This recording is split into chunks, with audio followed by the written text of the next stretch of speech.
Hi guys, just a review of something I bought over Christmas, which is this little mini cheap keyboard for both PC and Android. Okay, now it's tiny and it was very cheap, including postage. It was €10, so that's about $12–13. Okay, and I bought it on eBay, and I'll put a link in the description if you want to check it out. It's okay. It works pretty well.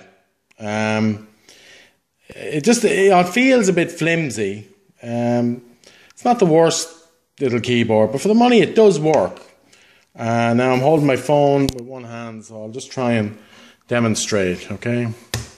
So here it is, and here's my laptop, and that's the keypad there. You see, and you can see the mouse moving. And it's reasonably accurate and all. And, you know, the buttons feel a little rubbery, but they do work. And that kind of thing.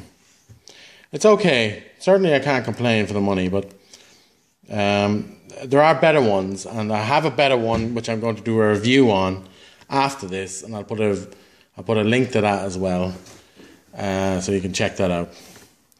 The dongle is there. It's not the smallest little dongle, but it's does the job. It takes a second there. Yeah, it takes 2 AAA batteries, and the dongle can store just down in there. Okay, two batteries, and dongle stores down there. Now, hard to do this in video at the same time. Now, anyway, that's it. It also has this odd little LED light. See it there? That's a bit, well, it's barely, you know, it's a little torch you could use. But it's all there. It works. As I said, check out the other video for the other slightly bigger keyboard that I'm going to review, which was €15, but so much better. Anyway, thanks for watching, and please subscribe for more videos. Thank you.